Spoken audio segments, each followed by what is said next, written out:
Good evening. My name is Bree Coldway. Tonight I'm going to be presenting on the book that we read this semester called The 7 Habits of Highly Effective People by Stephen Covey.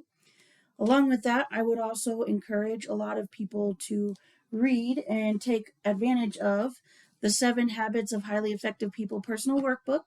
If you are reflective like I am, I have to see a lot of things in action in order for me to be able to take it in and understand really what I'm reading. Um, I I reflect a lot, but I don't always see kind of my weaknesses that I think that I need to fix. That other people are saying, "Hey, you might want to consider this." When we all receive feedback at work. So being able to see it in motion with this personal workbook has been great. This is definitely something I would suggest people to consider investing in if they are that type of person. So as I get started, I just want to do a brief discussion on what the book was about. It talks about your personality ethic along with your character ethic, and they compare it a lot to trees. And this is kind of how I put it into play.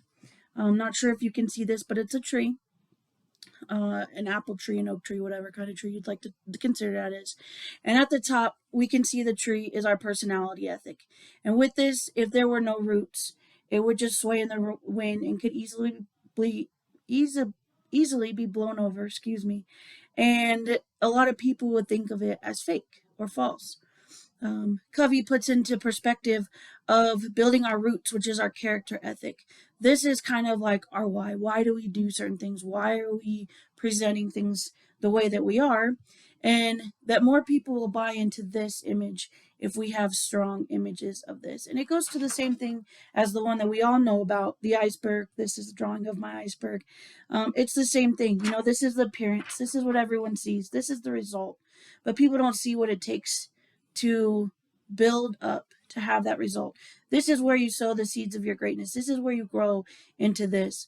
Um, People like to judge everything based off this, but if you have a strong system of roots that you have that you can put out there and not use shortcuts when there are no shortcuts to greatness, it really does create that buy-in for them. It talked about 7 habits, obviously, to creating successful people. Number one's being proactive, talking about trying not to be reactive, worrying about your circle of influence, the ones that you can control and ones that you can't. It talks about on the outside having, for the ones you can't control, or what others basically see of you, or the weather, politics, those kinds of things, versus how am I going to control my attitude, my education, my skills, my enthusiasm, those kinds of things. It goes on to habit 2, talking about begin with the end in mind. So know where you want to go. Not necessarily how you're going to get there at first, but where do I want to go? Then step back and building that roadmap to get to where you want to be. Habit number 3 is put first things first. So look at your priority list. A lot of times we waste a lot of time not knowing what our priorities are.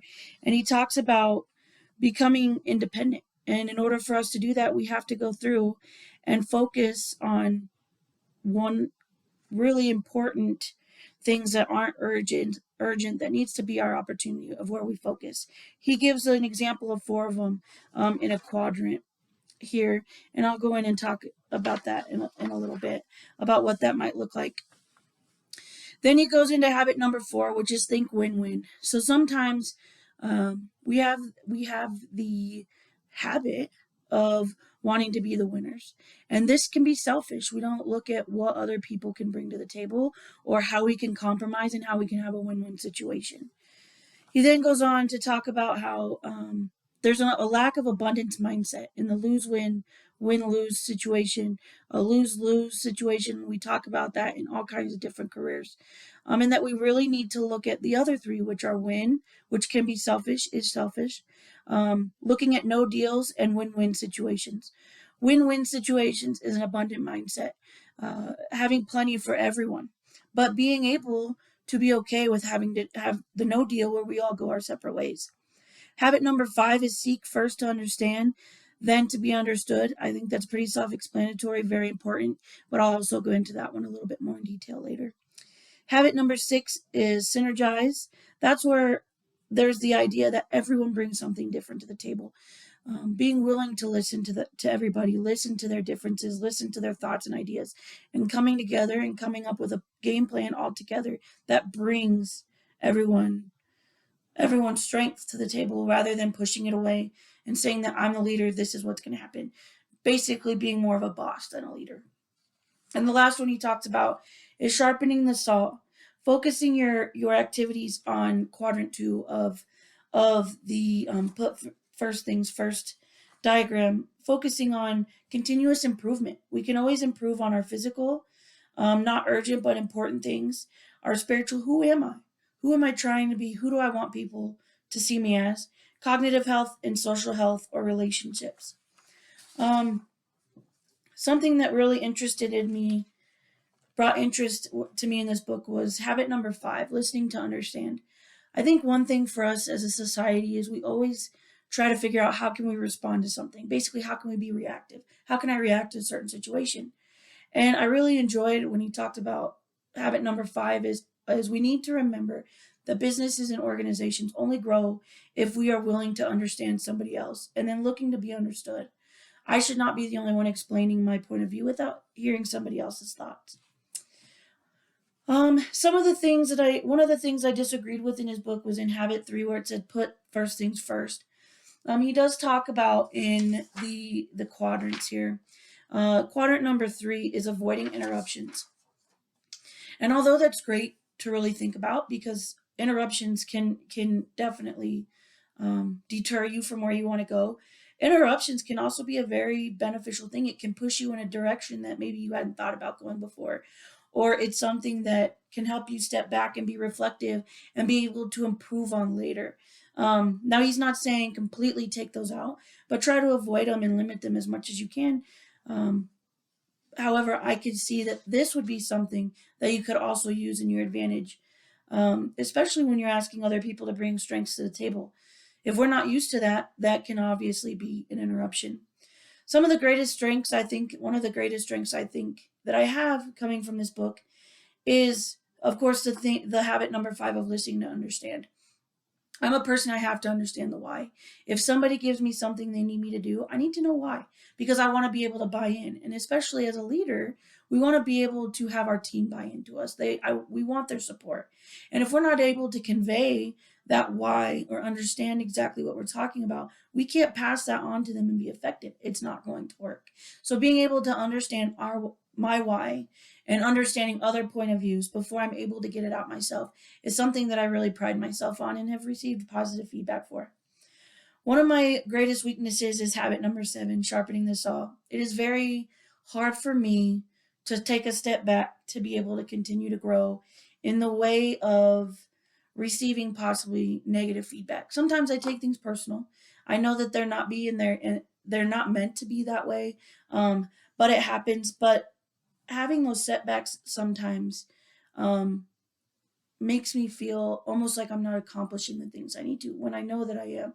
So I always allow myself a little time, take it in, reflect, and something I'm working on is that getting to point B from point A takes continuous improvement. I can't get there if I'm not willing to learn, having that growth mindset. Applications of this in my career is I want to be the leader that those people come to and they can say, I know what the mission is, I know what the vision is, and I buy into it. I feel that I have been given the tools that I need to be successful. I have been empowered to be able to make decisions that are going to be supported. And I think that all of us want to be supported and have a leader that does that. I want to help enforce the proactive mindset in the people that I lead. I don't want there to be a reactive, my hair's on fire environment where I'm trying to lead people to be successful. That causes stress, that causes health concerns for a lot of people. And it's not necessary when you have a leader that can bring peace to the situation.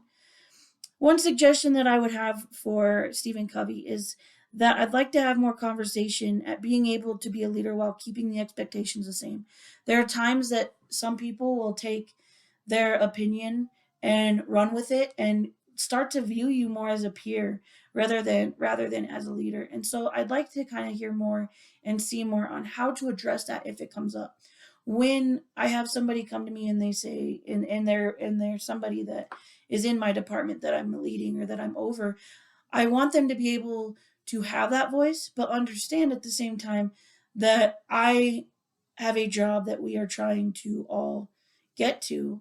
And how am I going to be looked at more as a leader than as a peer for them? I think that's one thing that I would really like to read more about or discuss or anything to that point.